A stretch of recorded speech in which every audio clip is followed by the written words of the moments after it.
supplicated against him, forthwith became afflicted with an enlarged gland, and after an hour of screaming and writhing from pain, he died a most painful death, wretched enough to have similar plans, and the Prophet supplicated against him as well.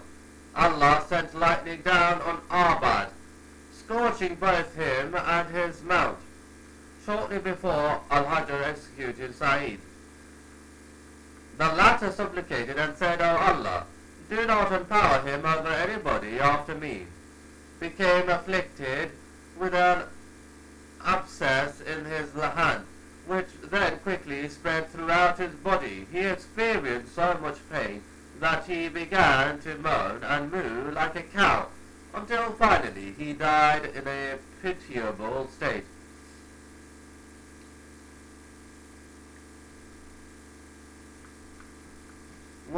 Was in hiding for a period of time because of threats from Abu Ja'far. Was heading for the Kaaba in Mecca while Sufyan was already within the precincts of the Kaaba. He clung to the curtain of the edifice and prayed to Allah fervently not to allow Ja'far to enter his house. Abu died just before reaching the outer limits of Mecca. Took part in inflicting harm upon Imam. Imam prayed against him, and so Allah punished Ibn by making him paralyzed on one side of his body.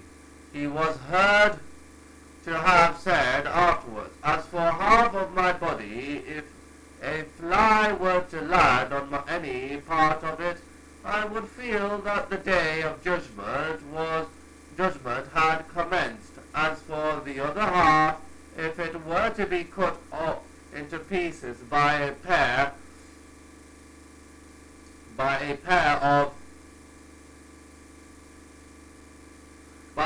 of scissors, I would not feel anything.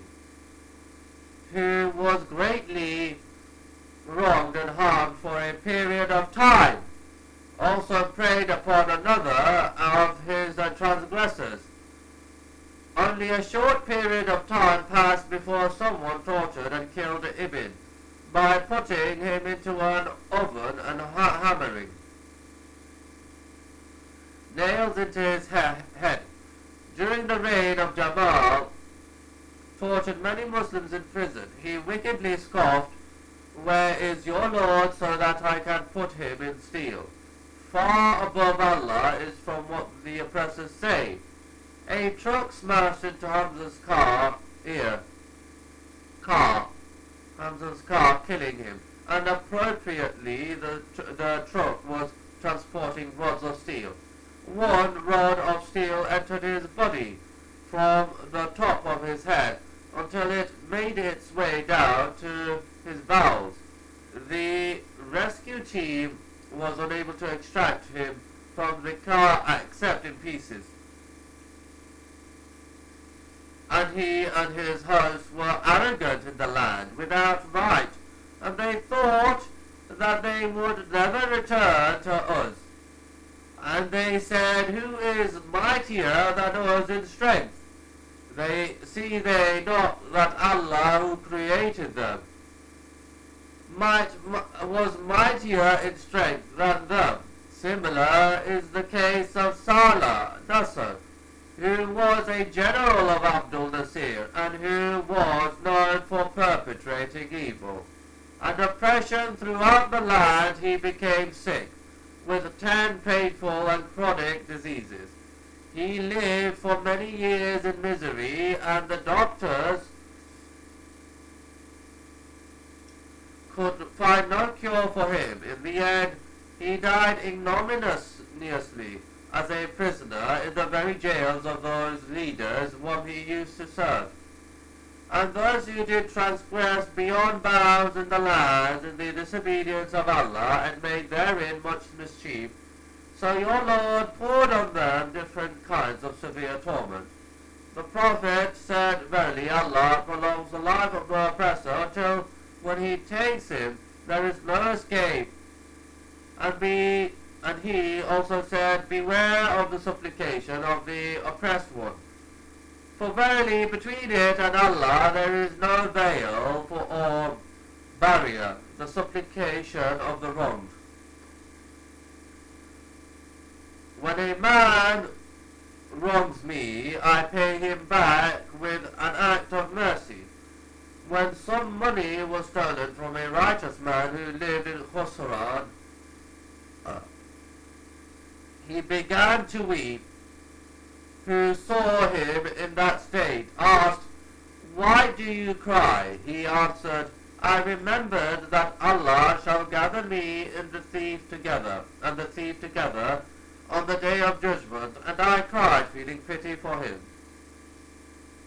A man slandered a scholar from the early generations of Islam.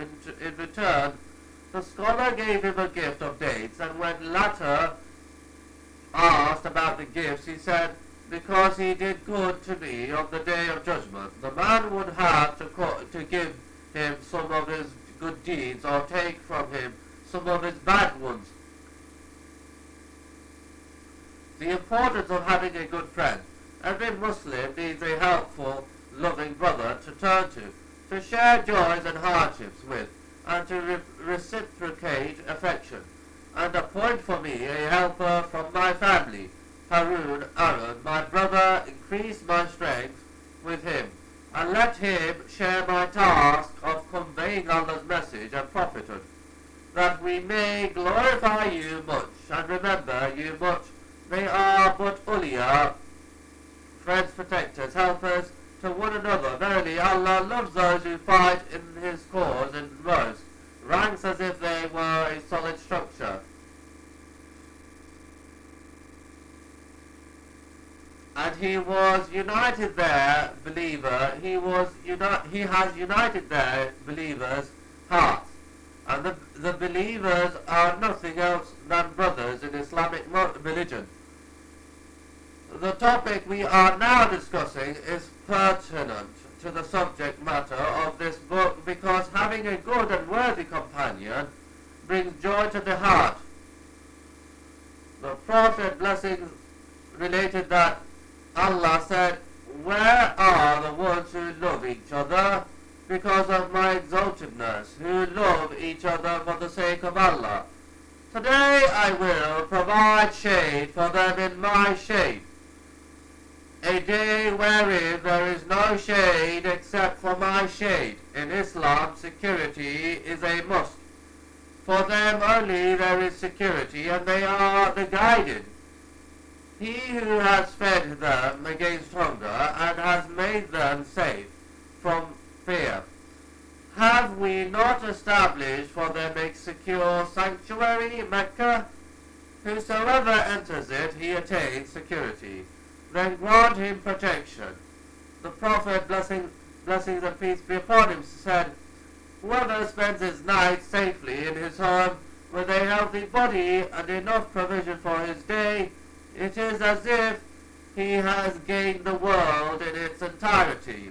Security of the heart is the faith and sureness of knowing the truth. Security of the home is its freedom from shame and deviation, and its being replete with tranquility and divine guidance. Security of our nation is its being united with love, being founded upon justice and in its application of Sharia, and fear is the enemy of security. So he escaped from there, looking about in a state of fear. So fear them not, but fear me. Based on the above mentioned categories of security, there is no true peace and security for the frightened one or for the disbeliever. By Allah, how pitiable is the life of this world. If you are prosperous in one phase of your life, you are sure to be miserable in another. If wealth comes on one hand, sickness arrives on the other. If your body is healthy, some other form of difficulty will arise. And when everything seems to be going well, and you finally feel a sense of stability, you are ready to be put into a coffin. A poet named Aisha from Najd was heading toward the Prophet to laud him in verses of poetry, and to accept himself. Abu Sufyan met him on his way and offered him 100 camels to desist from continuing on his mission and to go back home. He accepted the offer and set off with the camels to make the return journey. He mounted one of the camels, but it soon turned wild and threw him off, causing him to land on his head, and upon impact his neck snapped and he died. He parted from this world without having achieved either religious or worldly gain. Fleeting glory, happiness, if it is of the true kind, must be perpetual in its presence and complete in its magnitude. In terms of always being present, I mean that it should never be interrupted by worry, and that it should exist for one, both in this world and in the hereafter. Its completeness is realized when it is neither spoiled nor diminished by troubles or worries.